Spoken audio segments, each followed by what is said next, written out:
नमस्कार दोस्तों, स्वास्थ्य जागरूकता कार्यक्रम में आपका अभिनंदन है, स्वागत है। कोविड-19 की दूसरी लहर विदाई की ओर है और तीसरी लहर की आहट सुनाई देने लगी है। कुछ मरीजों में इसकी पुष्टि हो रही है। ये बहुत ही डरावनी बात है और डरना भी स्वाभाविक है। दूसरी लहर में हमने बहुत सारे कीमत चुकाई है, बहुत सारे इसके अंजाम भुगते हैं। तो हमें अब हमारी सजगता, हमारा चौकन्नापन ही इसकी पुनरावृत्ति को रोक सकता है। दोस्तों, हमें बहुत चौकन्ना होने की ज़रूरत है। आज है इसी चीज़ को ध्यान में रखते हुए इस वीडियो को बनाया जा रहा है। मैं हूं डॉक्टर एस एम सैनी और हम हमारे चिकित्सा सेंटर में हमारी गौरवशाली परंपराएं, गौरवशाली चिकित्सा पद्धतियां, आयुर्वेद, नेचुरोपैथी, योग और एक्यूप्रेशर के माध्यम से हम हमारे पुराने जटिल रोग जैसे कमर दर्द है, साइटिका है, सर्वाइकल स्पॉन्डिलाइटिस है, फ्रोजन शोल्डर है, बैक पेन, स्लिप डिस्क आदि का हम इन चिकित्सा पद्धतियों से इलाज करने का प्रयास करते हैं। आगे बढ़ने से पहले मेरा रिक्वेस्ट है कि आप हमारे इस YouTube चैनल को सब्सक्राइब करें और इसे मेरा जो एक मिशन है कि हम सब स्वस्थ बने, हमारा परिवार स्वस्थ बने और हमारा देश स्वस्थ बने, इसमें अपनी भागीदारी निभाएं। और तो दोस्तों, ये जो तीसरा जो डेल्टा प्लस के नाम से नाम सुन रहे हैं, ये क्या है, इसके बारे में छोटा सा जानकारी हम शेयर करते हैं।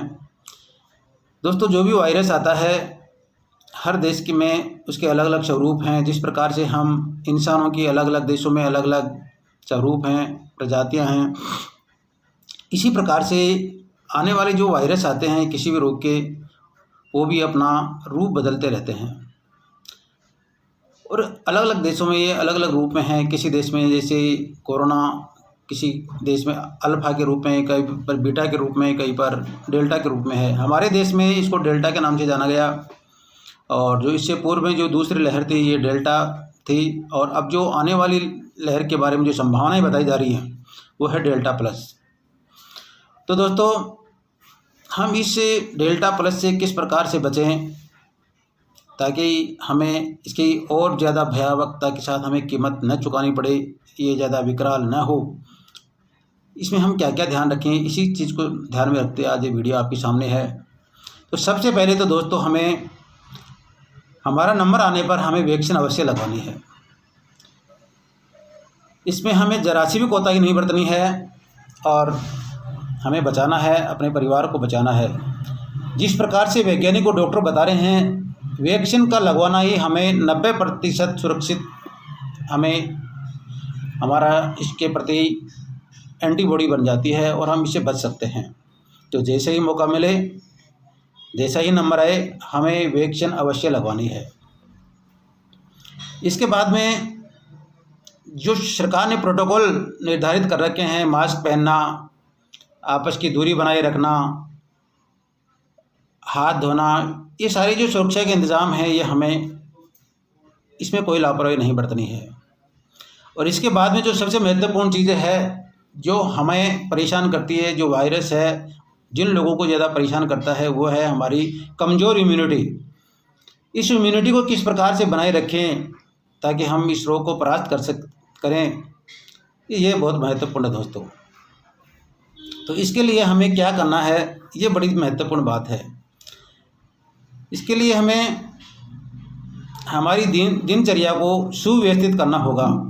सबसे पहली बात, हमें प्रकृति के साथ जुड़ना होगा, अर्थात सुबह सुबह जल्दी उठना होगा और हमारी जो गलत आदतें हैं उसको छोड़ना होगा। धूम्रपान है, शराब है, बीड़ी है, तंबाकू, गुटखा है, ये हमारे इम्यून सिस्टम को कमज़ोर करते हैं, हमारी प्रतिरक्षा प्रणाली है उसको कमज़ोर करते हैं। तो हमें इन चीज़ों से बचना है, हमारी दिनचर्या को सही करना है, जल्दी उठना है, जल्दी सोना है, भरपूर नींद लेना है। इसके साथ साथ में हम क्या खाएं, कब खाएं, क्यों खाएं, इन चीज़ों को ध्यान में रखते हुए हमें अच्छी चीज़ें, पौष्टिक चीज़ें जिनमें भरपूर न्यूट्रिशन हो, भरपूर पोषकता हो, उन चीज़ों को ज़्यादा ग्रहण करना है, खाना है। दोस्तों, इम्यूनिटी पावर बढ़ाने के लिए कोई बाज़ार में कोई दवा की बोतल या किसी बाज़ार में किसी दुकान पे ऐसी कोई सामग्री नहीं मिलती है कि हम इम्यूनिटी सिस्टम को खरीद लाए और खा लिया और बढ़ा लिया। मुश्किल है। इसके लिए हमें हमारी सजगता, स्वास्थ्य के प्रति अवेयरनेस, ये बहुत महत्वपूर्ण है।